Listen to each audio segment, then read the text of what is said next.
Halo semuanya, selamat datang di Balbio.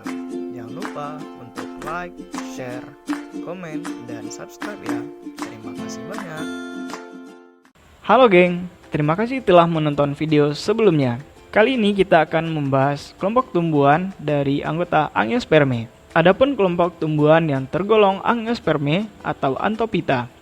Angiospermae adalah tumbuhan yang bijinya ditutupi oleh daun buah atau karpel. Adapun yang menyebutnya sebagai Anthophyta karena menghasilkan bunga sebagai alat perkembangbiakan generatif yang khas dari kelompok tumbuhan ini. Adapun ciri-cirinya yaitu, yang pertama memiliki bunga sejati sebagai alat perkembangbiakan secara seksual. Kedua, sudah memiliki alat kelamin yang jelas dan terdapatnya tabung polen. Ketiga, bakal biji atau biji sudah ditutupi oleh daun buah. Keempat, merupakan tumbuhan Cormophyta karena telah dapat dibedakan antara akar, batang, daun, serta terdapatnya bunga dan buah.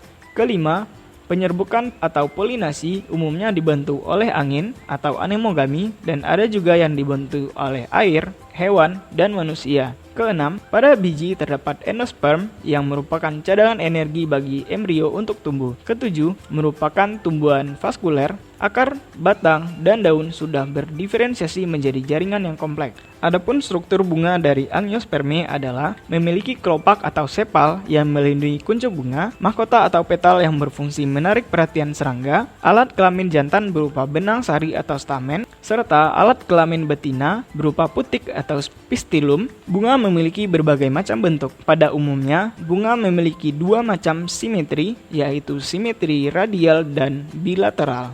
Ini merupakan siklus hidup dari Angiospermae, yaitu yang pertama, pada anter atau kepala sari, setiap mikrosporangium mengandung mikrosporofit yang membelah melalui meiosis dan menghasilkan mikrospora. Sebuah mikrospora berkembang menjadi satu serbuk polen. Sel generatif dari gametofit akan membelah, membentuk dua sperma sehingga menjadi sel tabung dan sel generatif. Sel tabung akan membentuk tabung polen. Ketiga, dalam megasporangium, setiap ovul, megasporofit membelah melalui meiosis, menghasilkan 4 megaspora, satu sintas atau bertahan, dan membentuk gametofit betina.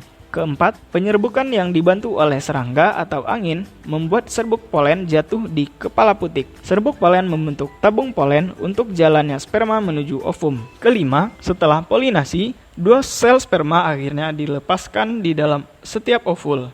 Keenam, fertilisasi ganda terjadi. Satu sel sperma memfertilisasi sel telur, membentuk zigot. Satu sel sperma lain memfertilisasi sel tengah, membentuk endosperma sebagai persediaan makanan. Endosperma bersifat triploid atau 3N yang memiliki 3 jenis kromosom dalam selnya. Ketujuh, zigot berkembang menjadi embrio yang dikemas bersama makanan ke dalam biji. Di sini, jaringan buah yang melindungi biji tidak diperlihatkan. 8. Sewaktu biji bergerminasi atau berkecambah, embrio berkembang menjadi sporofit dewasa. Kesembilan, tumbuhan yang merupakan sporofit dewasa kemudian membentuk bunga yang menghasilkan sporangium jantan dan betina, dan siklus terulang kembali. Tumbuhan Angiospermae atau Anthophyta memiliki anggota yang sangat banyak dan beragam, sehingga dikelompokkan menjadi 4 kelas, yaitu Angiosperm basal yang terdiri dari Amborella, teratai, dan bunga lawang beserta kerabatnya, Magnolit, Monocotyl, dan Eudikotyl. Yang pertama adalah Angiosperm basal. Kelompok tumbuhan ini mencakup tumbuhan yang berbunga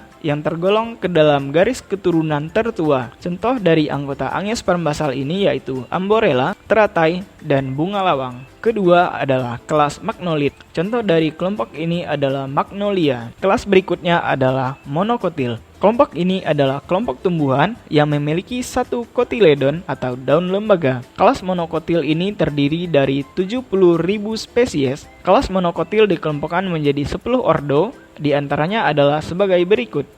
Pertama, ordo Pandanales, contohnya adalah pandan wangi dan Sparganium. Kedua, Spatiflore atau Arales, contohnya talas atau keladi dan Anthurium. Ketiga, Glumiflore atau Poales, contohnya rumput teki dan padi. Keempat, Principes atau Arecales, contohnya kelapa dan pinang. Kelima, Farinose, contohnya nanas dan bunga nanas karang. Keenam, Liliflore atau Liliales, contohnya bunga lili dan tulip. Ketujuh, Scitamine atau Zingiberales, contohnya lengkuas dan bunga tasbih. Kedelapan, Microspermae atau Orchidales, contohnya adalah anggrek dan vanila. Kelas berikutnya adalah Eudikotil atau dikotil sejati. Kelompok ini adalah kelompok tumbuhan yang memiliki dua kotiledon atau daun lembaga. Kelas dikotil ini terdiri dari 170.000 spesies. Kelas dikotil dikelompokkan menjadi 44 ordo, diantaranya adalah sebagai berikut. Pertama, ordo Casuarinales atau Verticillate. Contohnya Casuarina equisetifolia atau cemara laut atau cemara udang. Kedua, Piperales, contohnya sirih dan lada. Ketiga, Centrospermae atau Caryophyllales, contohnya bayam dan bunga bougainville. Keempat, Ranales, contohnya bunga cempaka. Kelima, Rheodales, contohnya sawi dan kelor. Keenam, Rosales, contohnya bunga mawar dan putri malu. Ketujuh, Geraniales, contohnya bunga geranium. Kedelapan, Malvales, contohnya waru dan bunga kembang sepatu. Kesembilan, Sapindales, contohnya jeruk madu dan jambu monyet. Kesepuluh, Opuntiales, contohnya kaktus dan buah naga. Kesebelas, Apiales atau Umbelliflorae, contohnya wortel dan seledri. 12, Ericales, contohnya bunga pacar air dan bunga kamelia. 13, Myrtales, contohnya sike duduk dan delima. 14, Ebenales, contohnya kesemek dan ebony. 15, Apocinales atau contorte, contohnya tapak dara dan alamanda. Ke-16, Solanales atau tubiflorae, contohnya cabai, terong, ubi jalar, kentang, dan rimbang.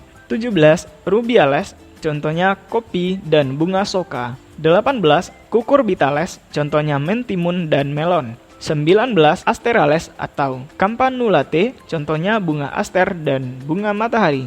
Wah, beragam sekali ya, geng. Itu baru beberapa contohnya saja loh. Dari contoh yang telah disebutkan, banyak sekali ya contoh tumbuhan monokotil, apalagi eudikotil. Lalu, bagaimana ya cara membedakan jika kita menemukannya di alam? Berikut merupakan perbedaan antara tumbuhan monokotil dan eudikotil. Dari segi embrio, tumbuhan monokotil memiliki satu daun lembaga atau kotiledon, sedangkan eudikotil memiliki dua daun lembaga atau kotiledon. Pertulangan daun pada tumbuhan monokotil adalah paralel, baik itu sejajar maupun melengkung. Sedangkan pada eudikotil, pertulangan daunnya berbentuk jaring-jaring.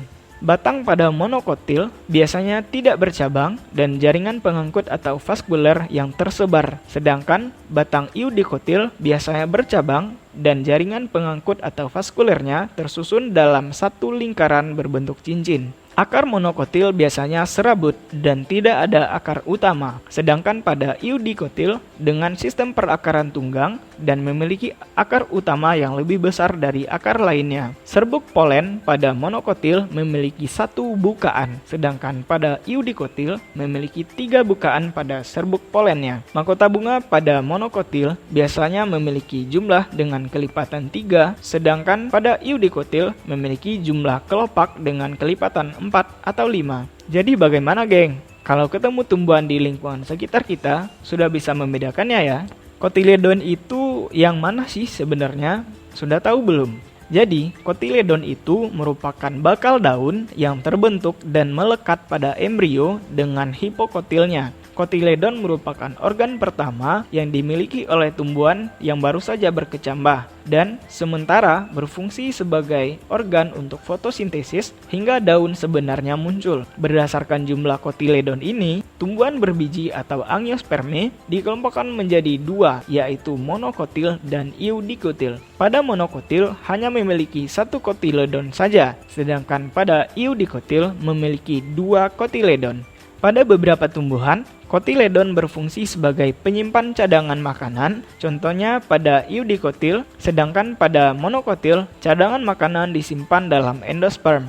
Pada eudikotil, kotiledon juga berfungsi sebagai pelindung kuncup daun muda yang pertama muncul, sedangkan pada monokotil terdapat koleoptil yang merupakan bagian dari kotiledon dan berfungsi melindungi kuncup dari tumbuhan monokotil yang sedang berkecambah. Tumbuhan angiospermae atau Anthophyta memiliki anggota yang sangat banyak, sehingga memiliki manfaat yang sangat banyak juga dalam kehidupan kita nih, geng. Manfaatnya seperti Kayu dari tumbuhan angiosperm dimanfaatkan sebagai bahan untuk membuat berbagai macam furnitur, membuat rumah, dan juga sebagai kayu bakar seperti pohon jati, mahoni, eboni, dan lain-lain. Sebagai sumber nutrisi berupa vitamin yang didapat dari buah-buahan seperti jeruk, pisang, apel, anggur, dan lain-lain. Sebagai bahan makanan yang diolah menjadi sayuran dan gula seperti wortel, kol, brokoli, dan tebu. Sebagai bahan pangan untuk sumber energi berupa karbohidrat seperti padi, jagung, gandum, sagu, ubi, dan lain-lain. Sebagai tanaman industri seperti penghasil bahan bakar yang diolah melalui bioteknologi dari tumbuhan berserat seperti tebu, jarak, dan jagung. Sebagai bahan minuman olahan seperti kopi dan teh. Getahnya sebagai bahan membuat benda untuk kebutuhan manusia berupa karet yang diolah menjadi ban, bola, balon, dan lain-lain. Sangat berperan penting dalam keseimbangan ekosistem karena dapat menghasilkan oksigen, mencegah penguapan air, mencegah erosi, kadang juga bisa memfiksasi nitrogen, memecah angin, menjaga hutan, dan menjadi habitat bagi hewan lainnya. Menjadi bahan sandang berupa kapas yang diolah menjadi kain untuk membuat pakaian. Sebagai bahan obat-obatan seperti jahe, kunyit, kina, dan lain-lain. Sebagai dekorasi karena memiliki keindahan baik bunga maupun daunnya dan dapat dijual sebagai komersial yang menghasilkan uang. Demikian video pembahasan kita kali ini. Semoga bermanfaat dan terima kasih telah menonton. Sampai jumpa di video berikutnya.